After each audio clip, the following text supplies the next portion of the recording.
Hello, everyone. This is the second lecture of the introduction in support of my new book, Just Tell Me the Truth About Christianity. In Part A, we defined Christianity based on what it looks like to practice it, and we created distinctions between Christianity as a religion, Christian Theism as a worldview, and we didn't get too much into it in that lecture, but Christianity as a movement of people that outside of the institution encounter Jesus Christ and become followers. So today we're looking at it in a geopolitical context, and we're looking at how from the early centuries it formed into an organized structure. In the geopolitical context, Christianity is in part responsible for the rise of the sovereign nation-state system that governed the Western world up to the end of the 20th century and to an extent today. 4th and 5th century Christians such as Augustine of Hippo looked back on 7 famous writings from the 2nd, 3rd century apostolic father Ignatius of Antioch and interpreted his words in a very Hellenistic way with an eye toward preservation. The majority of clergy at that time gained inspiration from the hierarchical model the Roman municipal and civil government had used, with its layers of top-down bureaucracy, local, metropolitan, and regional. After Ignatius's martyrdom in Rome, his letters were interpreted to mean that organizing the church by universal means was its best chance for growth and survival. That's the first time in the church records we see the word Catholicos used. This was the result of both the natural progression and purposeful guidance of bishops at the time. As early as the 2nd century, Church Father Justin Martyr wrote during his first apology that those that presided over the church service were even called president, which sounds more like a government official's title than a church leader's. Like civil government, the church also developed a system called canon law. With it came standards, best practices, rituals and rites, and perhaps most contentious of all, consequences. While these consequences alienated many sects of Christians, some would argue it also ensured the survival of the faith at that time.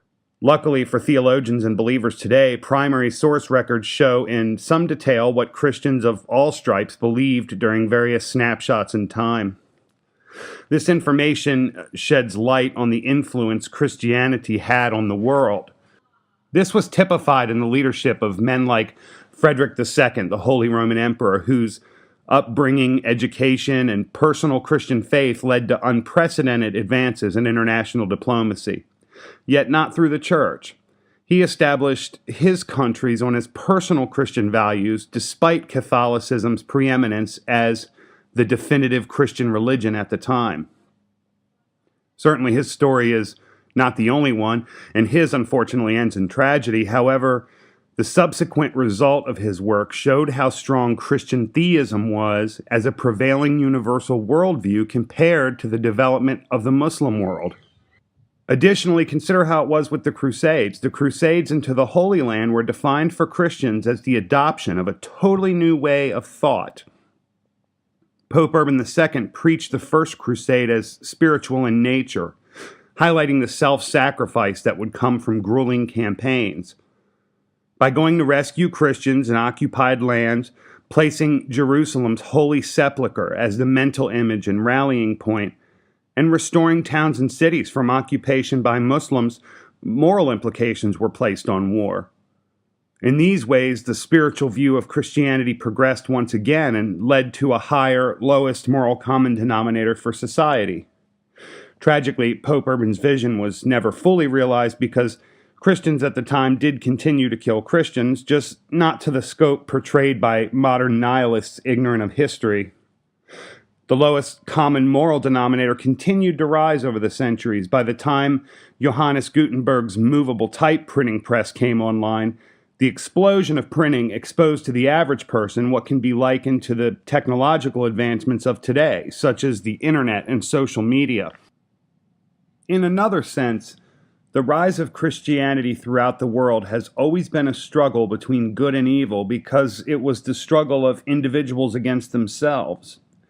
One can gain great wealth and possess positive morals and traits, but can also fall to greed. One can build a nation with great love for diversity and fall into slavery or genocide.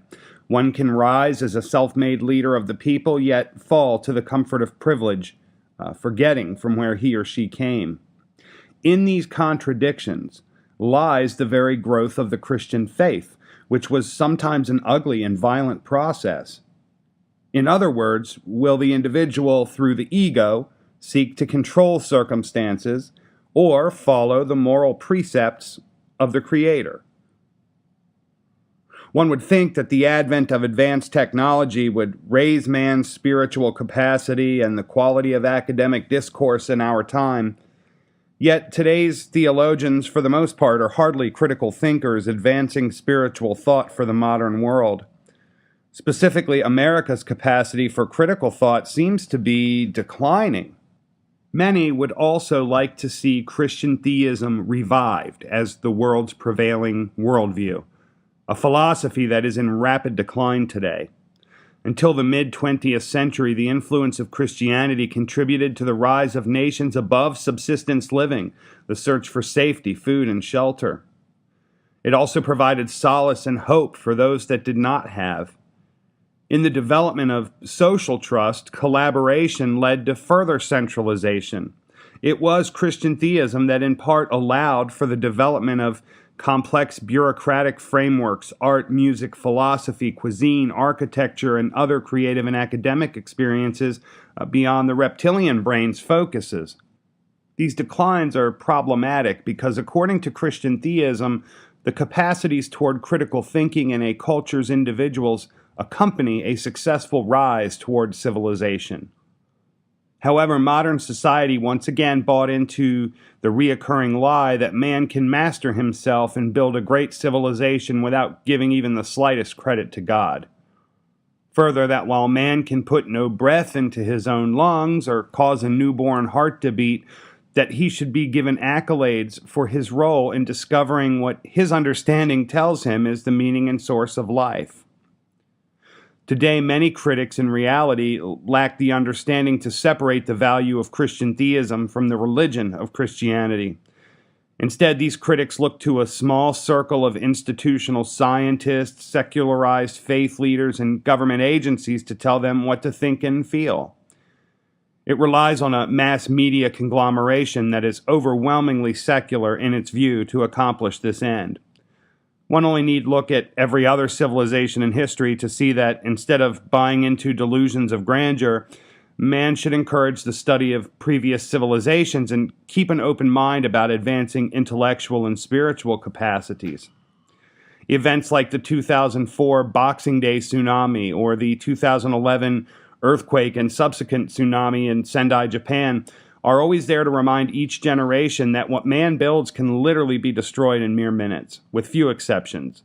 Further, that any sign of his footprint can be wiped away in mere days. In another sense, our great computers become useless when someone simply unplugs them from the power source, or if a solar flare from a coronal hole in the sun strikes our energy grid. So the seeds for a shift in worldview from Christian theism to what is called secular humanism came from a fissure in the church that began in the centuries leading up to what history has styled as the Protestant Reformation, and still continue today because of the Counter-Reformation, whose current philosophy aligns well with this Islamicized form of secular human globalism impacting the world today.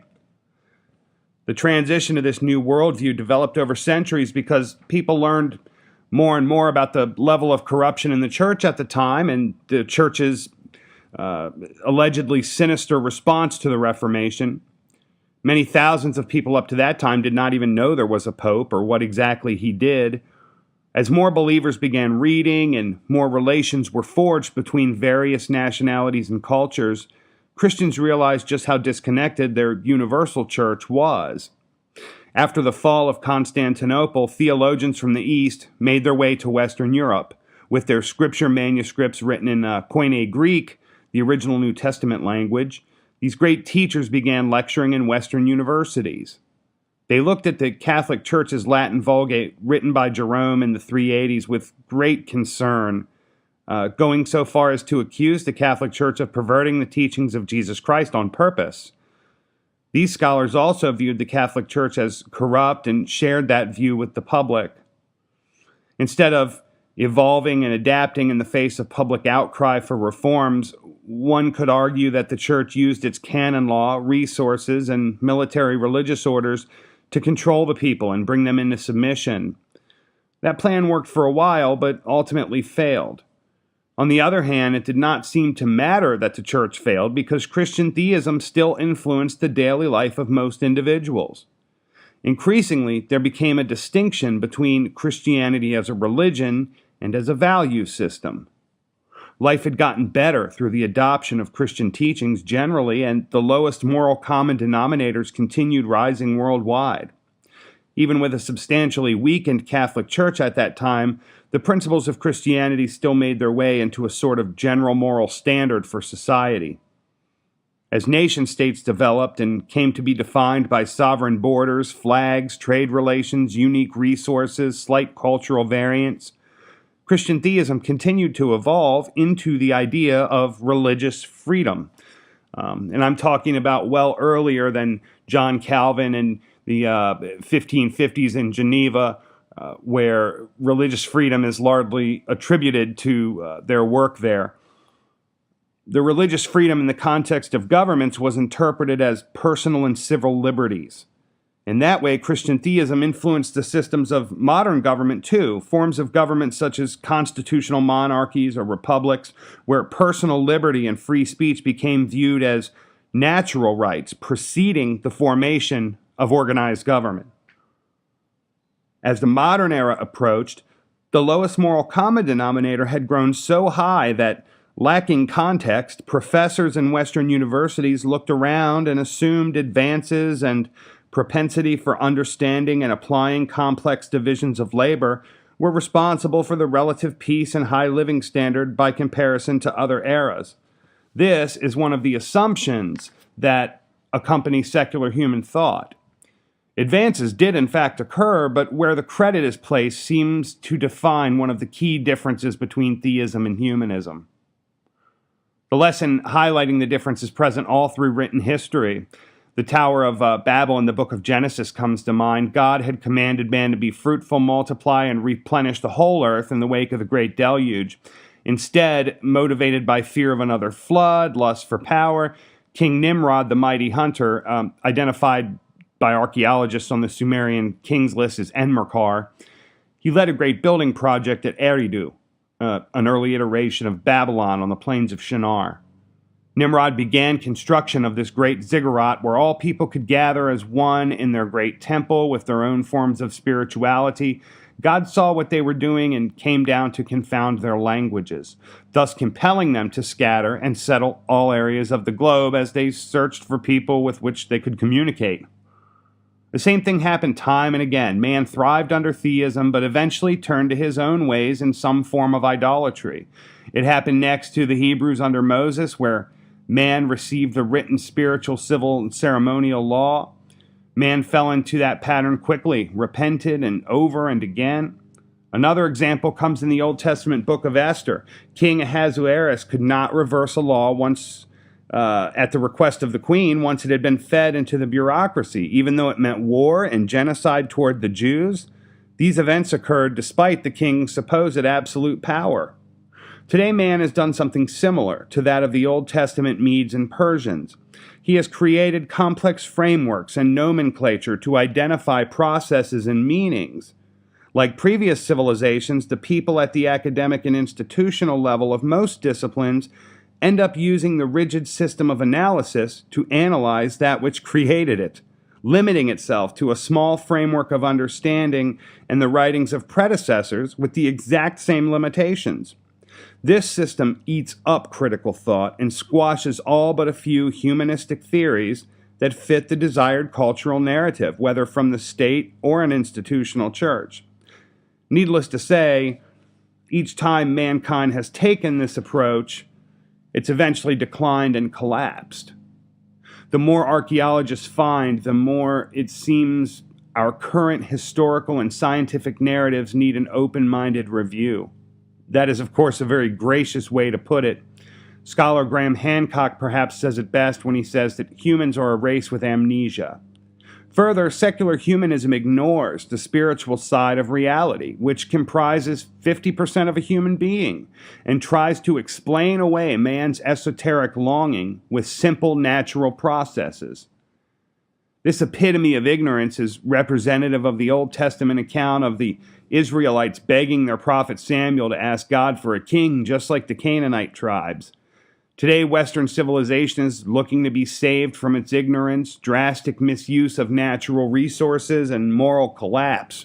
A form of global government run by the United Nations is playing the role of would-be king in modern times, much to the chagrin of a small but growing population of people awake to that scheme. There's been an increasing awareness among average people of the trap inside which secular human worldview places man. Ironically, it seems to be the development of the spirit that opens one's eyes to the true goings-on in the world. This fact, along with many others, has led to shattered trust in anything institutional, including, in fact, maybe especially, the institutional church, which seems a stronger proponent of one world government, economy, and religion than anyone. The global push ending Christian theism in the United States may have already declined it to the point of no return. Now it would take a dramatic and nationwide shift in the way Christianity is viewed and practiced to have an effect. Moreover, the fact that such a restoration would have to impact every level of society makes its chances stark. This is a fact worth mourning. Really, even skeptics, atheists, and unbelievers should mourn that data about Christianity. Christian theism has been directly responsible for the high quality of life that people in the West enjoy. Many people live in better conditions and relative peace than at any other time in history. Christian theism, if not the church itself and the thinking that came out of it, are at least in part responsible for that. Christian theism created the very platform on top of which even atheists and skeptics rail on about God's supposed non-existence. Have a good day, everyone, and next time we will wrap up the introduction and begin getting into the chapter material.